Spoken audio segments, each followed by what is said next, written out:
Relocating to another country is always a challenge when you factor in finding a new place to live and work, securing school places, and shifting your finances along with the contents of your home. It's no wonder then that some might think moving to their own country would be easier. Think again, says Simon Cahill, a chartered financial planner at London's Octopus Wealth. When former Dubai resident Simon relocated to his native UK last year, he realised the process was not as straightforward as he'd imagined.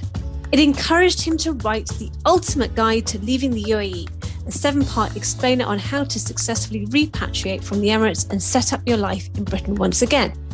From what to do with your assets abroad to how to navigate tax, sort out bank accounts, pensions, and more. Simon's guide tackles every area of your new life. Welcome to Pocket Full of Dirhams. I'm Alice Haine, and joining me today is the guide's author himself, Simon Cahill. Thank you for joining me, Simon. No problem. Thank you very much for having me. So why did you feel that a guide on relocating to the UK was needed? Obviously, you've been through this process. I've been through this process. So why do you think people need this? A number of reasons, to be honest. As you and I both know, moving home is quite an ordeal. There's a lot to consider. There's a massive information out there if you're willing to spend the time looking all over the internet. But there's also quite a lot of misinformation and lots of bits in different places. It's quite sort of difficult to navigate or know who to trust if there's conflicting information. So, for me, I'm a chartered financial planner, so it's my job to know what to do on the finances side. But for everything else, it was just an absolute minefield, and it took me absolutely ages trying to work out what I needed to do and when. So, when I got back, I had various people asking me what they should be doing, and also thinking of sort of moving home. And I decided the best thing to do would just be to put a kind of big guide together with everything I could think of, and hopefully it will be a sort of useful and free resource for people moving home in the future. And to help you write the guide, you actually interviewed 30 British expatriates who'd already made the move. What was the key message that you kind of gained from all of them? That was a really kind of fascinating experience going through that. I mean, because what I sort of quickly realized was that the best way to do this was not just write about my own experiences, but also those, who've also been there, done that. In answer to your question, I'd say, the key message from pretty much all of them, that as it says in the start of part 1, is start planning early. That, I cannot emphasize just how much easier your life will be if you've got time on your side and you can plan for it. I completely agree with you, Simon. I have to say, I actually planned my exit 2 years in advance of the actual date. But did you find that some people weren't as organised, and perhaps some of them didn't have a choice at all as to how they left? Yeah, and there was a real mix, sort of based on the people who I spoke to. Some had planned it quite considerably in advance, like yourself, as you mentioned, but whereas others had been made redundant on the back of COVID. But obviously the economy was changing quite a lot last year. But so they had to make quite a quick decision to move home. So from my point of view, I got a real kind of breadth of experiences, which was helpful when putting the guides together. But you've always got to remember, nothing's certain in the UAE, but things can change very quickly. But it's good to have a sort of contingency plan and I guess know what barriers could be in your way. But there was a real breadth of people who I spoke to about that. So if we kind of look at what you need to do first, I mean, if you, in my case, I started 2 years in advance, and I started thinking about how my life might be in the UK, what I might be doing. And started thinking about where we would live and schools, etc., etc. But before you get to that actual stage of being in the UK, you actually have to extricate yourself from the UAE. And to do that, you've got to be thinking about lots of aspects, such as rent, selling your items, booking shippers, etc., etc. So what are the first steps you think we should take before people exit? I think the first thing everyone should do really is just plan a timeline and consider how things impact each other. But once you're sort of getting closer to the end, it's little things like making sure you've done everything whilst you've still got your Emirates ID. You're going to find it very difficult to close a phone contract or a bank account without it. But I think different people's timelines might look slightly different based on their circumstances, and again, kind of how far to plan in advance will depend on your family situation, your asset situation, how long you've been offshore, things like that. So if you've got something like a property which you want to sell before you move home, you've obviously got to consider how long that might take. It's often a lot longer than you might think. As a general rule, my suggestion would be, if you can, start planning it around a year to a year and a half in advance, because that's it's going to be really key in terms of your asset picture. And sort of, if you can decide in the tax year prior to leaving, so you've got more options available to you in terms of tax planning. That's something which will make your life easier. But as I said, it's all about sort of getting this timeline together. How long is your notice period for your job, for example, making sure you're giving enough notice. You mentioned renting, so same goes for that. I heard some absolute nightmare stories about people not giving enough notice to landlords for ending their tenancy contracts, and then they're having to pay out additional rent and things like this. And it's just all of these extra stresses which you just don't need in your final months, and can be avoided by doing a bit of planning. But the same goes, obviously, what are you going to do with all of your stuff, all of your belongings? But some people sell them and start afresh in the UK. Some people ship everything. But either way, it's going to need organising. So whether it's deciding on a shipping company, getting some quotes, working out the process is really something which you should do kind of early on. And I've put some recommendations for companies in the guides if people want to have a look. But it all ties into each other, same as selling a car, something like that. Some of the people who I spoke to who had to leave quite quickly, in some cases pretty much had to just almost give away their cars. But if you want to get a decent price for it, and you're going to make sure, or you're going to have to make sure that you've got time on your side so that you can negotiate. But there's so much to consider from right up kind of 18 months or so in advance, all the way up to your kind of final few days. I mean, one of the things which people tended to find difficult from people I spoke to was phone contracts, which was quite strange, because that was for me personally something I found really easy to do. But there's one person actually in particular who had such an issue with his phone, but he couldn't end the contract, and as a result couldn't then close his bank account. So he had to keep paying for this bill for about a year after he left the country, and eventually had to fly back to Dubai for the weekend. Spent the entire time with the phone company in the Mall of the Emirates, and trying to close down his bank account. It's just, these situations are so unavoidable if you just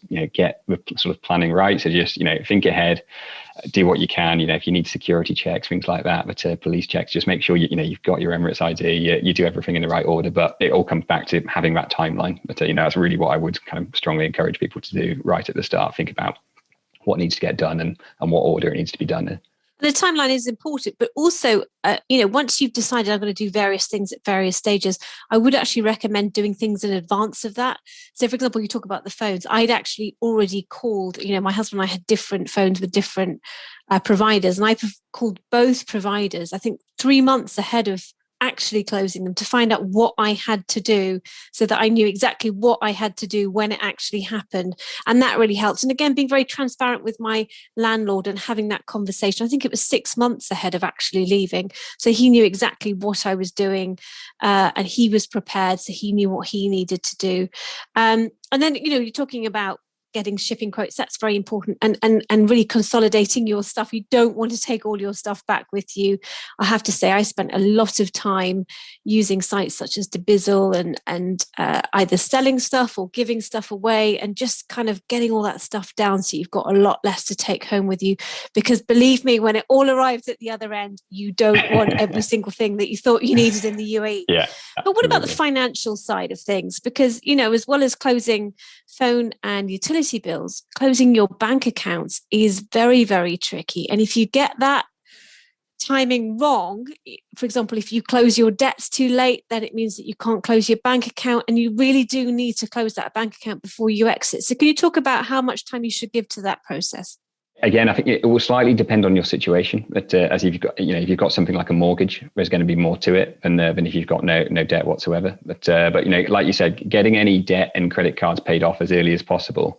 You can't close your account if you've still got debt. But so that needs to be the kind of first step to having all of that kind of paid off. But speaking to the bank again, like you're talking about with your landlord, but it's letting the bank know that you will be exiting at a sort of certain point in the future. But so checking off what they need from you, and it's not a particularly difficult process to go through. You just need to sort of filling out the right forms. But absolutely don't leave the country if you've got debt, but unless it's a mortgage which has been organised. But also, if you're going to close your debts, make sure you do it well in advance. So, for example, with a credit card, you need something like 45 days after you close it before your bank account can actually be shut. So if you decide, I'm going to close my credit card in July and I'm going to exit in July, you're not going to be able to close your bank account because you haven't had that 45 period where the bank can see if there's any more transactions coming in. So it's little things like that. You really need to speak to the bank to make sure you're on top of it. Yeah, absolutely. And it keeps coming back to that forward planning, knowing what you need to do, but making a list of all of these various bits. When you're going through it, if you're doing things in the right way, it isn't actually difficult. I remember speaking to my bank, and it wasn't a difficult process to go through. But like you said, if I'd have left that a month later or whatever it might have been, then actually that's when people really start running into trouble. But it just comes back to knowing what you need to do, but to preparing for it and making sure you take those necessary steps. What about sending money home? Because again, you need to receive your end of service gratuity and you need to send it. But if you need it to go into your bank account, then that kind of gets awkward because your bank account may need to be shut. So you might have to have a grace period after you finished your job where you're waiting for your gratuity for that money to come into your account so you can then send it and close your account. It's a very complicated process, that bit, isn't it?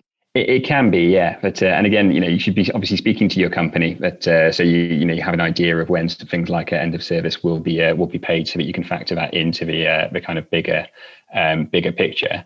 In terms of sending money home, then yeah, absolutely. Obviously, firstly, you've got to have a UK bank account, and then making sure that the process is sort of there, if that makes sense. But there's a kind of various different sort of, I'd say, urban legends that are going around. That places like the UAE, like a bank will freeze your assets. But if end of service comes in because they think you're about to leave the country, and from my understanding is that has happened to sort of few people in the past. Although it's not sort of common practice, but it's not something which the banks should be doing if that does come in. So it's just, as I said, but having those conversations, but knowing that, as you said, if you need a grace period for it, but you have a conversation with the bank up front, then they know what situation you're in. So then you don't get any kind of nasty surprises as you're moving through.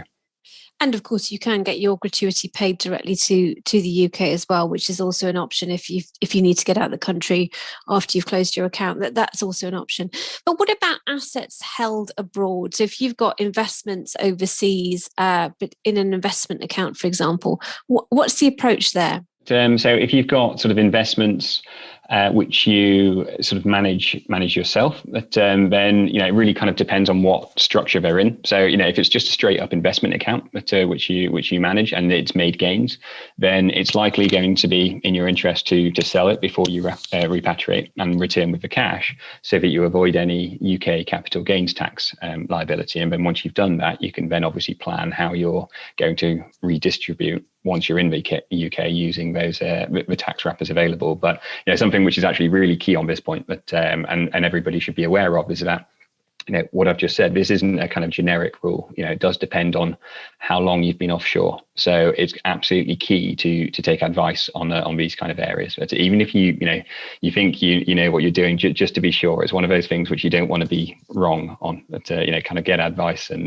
make sure you don't get caught out. So that would be my sort of suggestion for kind of investment accounts. If the asset which you hold offshore is is a property, you need to consider what you want to do with it. So, the UAE housing market has dropped fairly significantly, I'd say, over the last few years. But so if you have a property, you might be selling it at a loss. But then again, who knows what could happen in the future? There's still a lot of building going on, so it's possible the market could drop further. But what people should be aware of is that if they decide to keep, a property which they've purchased in the UAE, when they return home and they're going to rent it out as UK residents, UK taxpayers, they'll be liable to income tax on any rental income which they yield from their UAE properties. So it's a key factor in that kind of decision making. If they're a higher or additional rate taxpayer in the UK, then it's likely not something which would be sort of particularly tax efficient, I'd say. But so it's just, as I said, having these conversations with yourself, your family, sort of ahead of time, if you need to get advice, but to making sure you get advice. But I think the kind of final point I'd say on that is little bits of misinformation, which I heard about when interviewing the various different people for these guides. It's it's really interesting how confident people can be in something they've read on a kind of social media channel. It's something like Facebook. People write posts in groups and then take the answers they get as hard truths. But you've got to remember that these answers are, kind of completely unregulated. There's no issue for the person who's written the comment if what they're saying turns out to be wrong and it's been bad advice. But so for anyone, I think it's very normal for a lot of people just to ask questions on these social media channels. But before you act, think about do you know this person? What's their job? How do they know about the answers which they're giving? But making sure that you're getting the appropriate advice, so you don't get caught out if you are selling investments or something like that before you go back. Now, once you're back in the UK, you may be looking to rent a house, buy a car, take out insurance on your car, possibly secure a mortgage. And this is something that I found very interesting, is that I found all of this pretty easy because I actually kept a UK bank account open the whole time that I was away, which was 15 years. And I held on to my UK credit card. And so it meant that the process was pretty easy. But I understand that a lot of people don't do that. And so as a result, it affects their credit score, and then they struggle to get credit when they get to this country. That was a huge issue actually for quite a few people who I spoke to. But a lot of people I think make the mistake of thinking that they're moving away forever. Close down everything in the UK and then find it quite difficult when they change their mind a few years later and move home. So, I spoke to some people who just had absolutely no credit rating when they got back because, as I said, they've closed everything down and they really struggled with basic things like getting car insurance. But when they sort of got back, so. If you haven't done things like sort of kept a bank account, for example, the sooner you can start thinking about these sorts of things and getting them open again, starting to build your credit rating out again. And there's various tips in the guides on how to do this. It's really, really beneficial for before you get back for the reasons which you've explained. But again, if it's something like buying a property, and getting a mortgage, you will struggle to do that without any level of a credit rating. So speak to a mortgage advisor. There's also something which I think there's quite a lot of misinformation out there on, but the knowledge of a good mortgage advisor can make your life a lot easier. But if you're struggling with things like credit and your options, but making sure that you've got as much of a presence as you can before you get home, that's really going to stand you in good stead. Now, the big one obviously is tax. Expatriates traditionally get very worried about paying tax and how they're going to be taxed and all those kinds of challenges. And if you're re-entering the UK, particularly if you're doing it in the middle of a year, there are, you do have to think about split year tax treatment and those kinds of things. I have to say the process wasn't as horrendous as I thought it would be.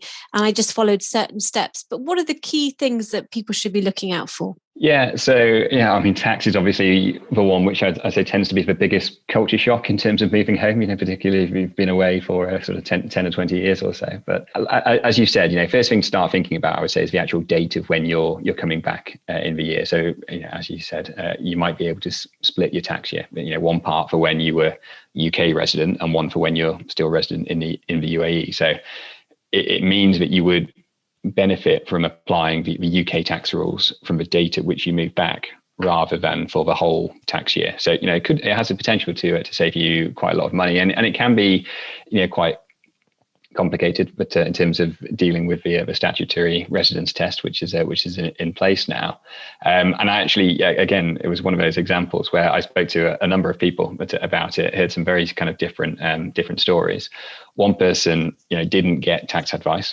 And ended up being landed with an unexpected tax bill of it's just over about £32,000 when he got back to the UK because he got it wrong. So it just goes to show how crucial this piece can be. But then on the other side of that coin, another lady who I spoke to, she actually got paid just over about £10,000 back after she had the advice. So this was money she didn't know that she would be getting back. So going through that, understanding your kind of residency is key. What about retirement, though? I mean, for some people are actually moving back to the UK to retire, put their feet up. I've had a great time in the sun. Off I go. What do they need to consider? Yeah, so there's quite a lot to consider, particularly if you've been in the UAE for the long term. The first, obviously, is how are you going to fund it? What's your cost of living going to be? It's likely to be quite different to what it was in the UAE. So, I'd strongly encourage anyone at this stage of life to be doing, cash flow planning, financial forecasting, which just sort of helps you See, kind of how realistic your expectations are, and making a plan for the future so that you can, live the life which you want and not run out of money. Another big one is considering your asset base and how you're actually going to access income whilst being as tax efficient as possible. So this is going to something very different to what people would have been used to if they've been in the UAE for a long term. But it's in the UK, it's all about maximising your various different allowances and reliefs which the government affords you to make sure that you're minimising your tax liability and making sure that you're not going to run out of money. In the UK at the moment, if you're 60, then you have a life expectancy of 85 as a man and 87 as a woman. That's 27 years of life. But it's also an average. So if you're particularly healthy, there's a good chance you might live longer than that. So making sure your investments are set up in the right way to sort of combat inflation and maintain your income requirements, and you're being as tax efficient as possible, really, really key to ensuring that your overall assets are sustainable. Now, your guide offers lots of practical advice on things like signing up for the electoral register, which is very important for your credit score, registering for the NHS, finding schools, etc. Lots of very practical tips around just kind of resetting your life back up in the UK. But what about financial advice? I mean, expatriates often think the financial advice is something you only need to take because you're overseas and you need help with a tax-free salary. But do people also need advice once they get back to the UK? Yeah, it's an interesting one, and you're right. Because there's not really much of a pension system in the UAE, aside for end of service gratuity, which isn't really the sort of same thing. So the onus is for everyone to sort of save and invest for themselves, and obviously a lot of people choose to get advice for that. Now, in the UK, with auto enrollment on pensions, the vast majority of people automatically save into a pension, so that there's less of a worry. You're also paying national insurance on your salary, so that helps to build your state pension too. So consequently, I think for a lot of people, they might simply just be topping up an ISA each year, or kind of along with their pensions, may not need to pay for financial advice. But I would say for others who perhaps earn a little bit more, the UK system can be a really complicated system to navigate, and this is where sort of paying for advice can be extremely beneficial. So even on the sort of tax planning alone, and you ensuring you're utilising all of these allowances and reliefs which I'm speaking about, which are available to everyone. Many people offset the costs of advice simply on that before they even start to think about the actual investments for themselves. So for a lot of people, it's just about getting that understanding, as early as possible, and understanding the importance of their sort of decision making, having someone challenge those decisions, and then understanding that little tweaks and changes over time can have a really vast impact, which ultimately is just going to help people to get to where they want to much quicker. But so certainly, but it's a much more sort of complicated system. But so for a lot of people, there's but not everybody, there's certainly a huge value in advice. So to sum up, Simon, for someone considering a move back to the UK now, what are the top 3 things you would advise them to do? Somebody moving back to the UK right now, but as I said, I can't stress enough how much easier your life will be if you can just start planning early. Ideally in the previous tax year. So that would certainly be sort of number 1 of my list. Number 2, if you have assets and then get advice, but both tax advice and advice on the investments well in advance of leaving, so that if you need to do anything, you have enough time to do it without getting any kind of nasty surprises when you get back. And then as the final one, obviously, there's so much to consider. But to be honest, what I'd probably say is that make sure you enjoy your remaining time there. But don't take it for granted. But UK is UAE is obviously a fantastic place, and whilst the UK has a lot to offer which the UAE doesn't, there's a reason why you moved out there. But so make sure you enjoy those things, which you can't get in the UK whilst you still can. But mostly the sun, to be honest. But, absolutely, I think I definitely missed that sunshine. Yeah. Thank you very much for joining us this week, Simon. No problem at all. Thank you for having me, Alice. Thank you this week to Simon Cahill. If you would like advice on your personal finance issues, you can write to me on pf@thenational.ae. And remember that PF stands for personal finance. Please do subscribe to the podcast in your podcasting app to receive weekly updates, and leave us a review so we know what you think. This episode was produced by Arthur Edison, Aisha Khan. I've been your host, Alice Haine.